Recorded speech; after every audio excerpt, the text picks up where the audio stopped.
ನಮಸ್ತೆ ಕನ್ನಡಿಗರೇ, ನಾನು ನಿಮ್ಮ ಮೈಸೂರು ಲೋಕೇಶ್. ದೀಪಾವಳಿಯ ಬಗ್ಗೆ ನಾನು ವಿಡಿಯೋ ಮಾಡಿದ್ದೀನಿ, ಬನ್ನಿ ನೋಡ್ಕೊಂಬರೋಣ. ಮೇನ್ ಏನಂದರೆ 3 ಕಡೆಯಿಂದ ದೀಪಾವಳಿ ಹಬ್ಬ ಮಾಡಲು ಕಾರಣವಾಗಿದೆ. ಆ 3 ಏನೇನಂತ ತೋರಿಸ್ತೀನಿ, ಹಾಗೆ ಬನ್ನಿ ನೋಡ್ಕೊಂಬರೋಣ. ದೀಪಾವಳಿಯು 2500 ವರ್ಷಗಳಷ್ಟು ಹಿಂದಿನ ಪ್ರಾಚೀನ ಸುಗ್ಗಿಯ ಹಬ್ಬವಾಗಿದ್ದು, ಇದು ಧಾರ್ಮಿಕ ಮತ್ತು ಸಾಂಸ್ಕೃತಿಕ ಮಹತ್ವವನ್ನು ಹೊಂದಿದೆ. 5 ದಿನದ ಹಬ್ಬವಾದ ದೀಪಾವಳಿಯು ನೀರು ತುಂಬುವುದು, ನರಕ ಚತುರ್ದಶಿ, ದೀಪಾವಳಿ ಅಮಾವಾಸ್ಯೆ, ಬಲಿಪಾಡ್ಯಮಿ ಮತ್ತು ಯಮದ್ವಿತೀಯ 5 ದಿನ ಆಚರಿಸಲಾಗುವುದು.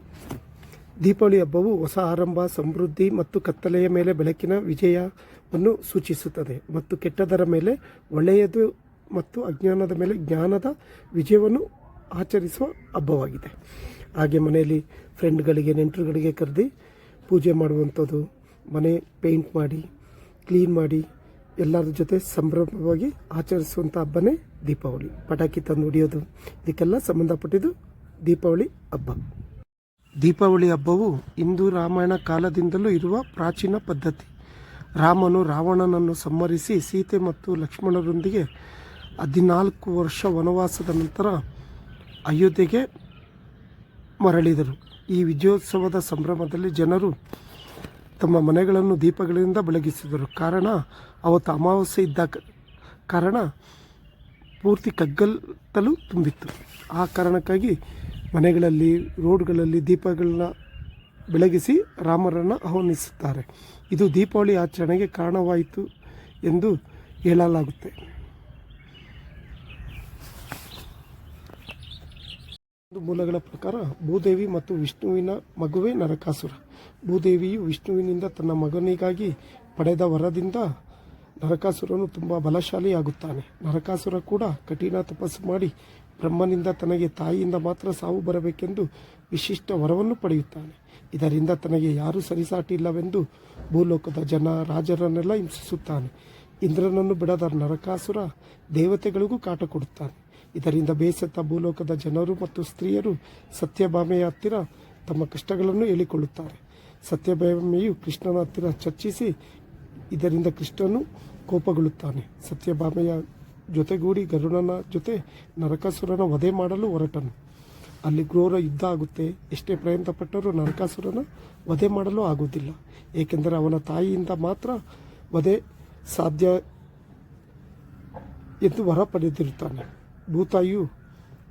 ಭೂತಾಯಿಯ ಅವತಾರವಾದ ಸತ್ಯಭಾಮೆ ಅವನನ್ನು ಸಂಹಾರ ಮಾಡ್ತಾಳೆ. ಇದರಿಂದ ನರಕಾಸುರನ ಅಂತ್ಯವಾಗುತ್ತೆ.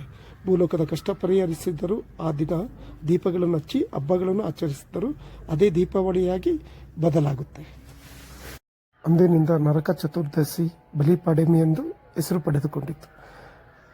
ಆಗಿಂದ ಇಲ್ಲಿ ತನಕ ದೀಪಾವಳಿ ಅನ್ನೋದು ಪಟಾಕಿಗಳಲ್ಲಿ ಬದಲಾಗ್ತಾ ಬರ್ತಾ ಇದೆ. ಅದರ ಆಚರಣೆ ಮಾತ್ರ ತುಂಬ ಹಳೆಯ ವರ್ಷದ್ದು ನಡೀತಾನೆ ಇರುತ್ತೆ.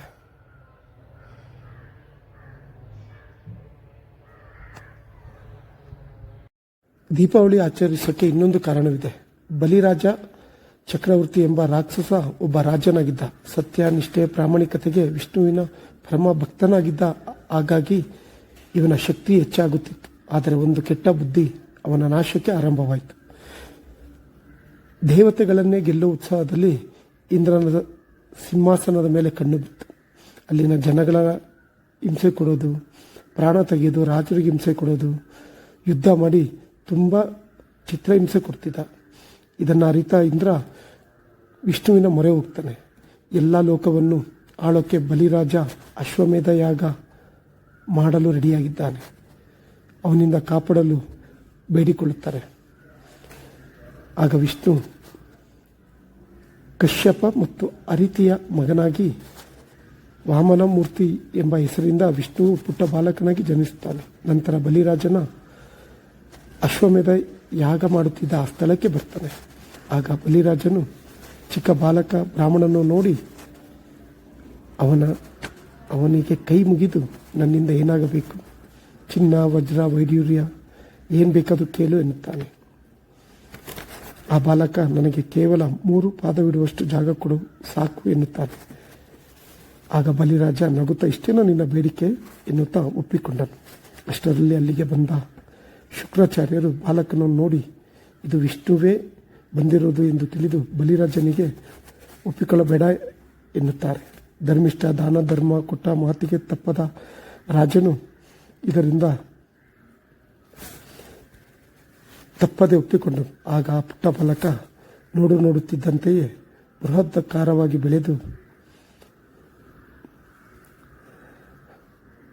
ನಿಲ್ಲುತ್ತಾನೆ.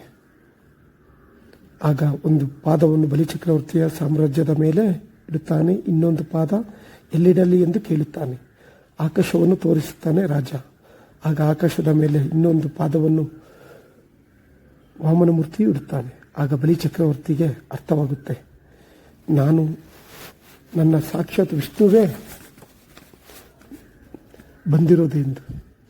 ನನ್ನ ದೇವನಿಗೆ ಪಾದವಿಡಲು ಜಾಗವಿಲ್ಲ ಇನ್ನೊಂದು, ಆದ್ದರಿಂದ ನನ್ನ ತಲೆಯ ಮೇಲೆ ಇಟ್ಟರೆ ಅದಕ್ಕಿಂತ ಪುಣ್ಯವಿಲ್ಲ ಎಂದುಕೊಂಡು ಇನ್ನೊಂದು ಪಾದವು ನನ್ನ ತಲೆ ಮೇಲಿಡಲು ಕೇಳಿಕೊಳ್ಳುತ್ತಾನೆ. ಆಗ ವಿಷ್ಣುವು ಬಲಿಯ ತಲೆಯ ಮೇಲೆ ಪಾದವಿಟ್ಟು ಪಾತಾಳಕ್ಕೆ ತುಳಿದು ತಳ್ಳುತ್ತಾನೆ.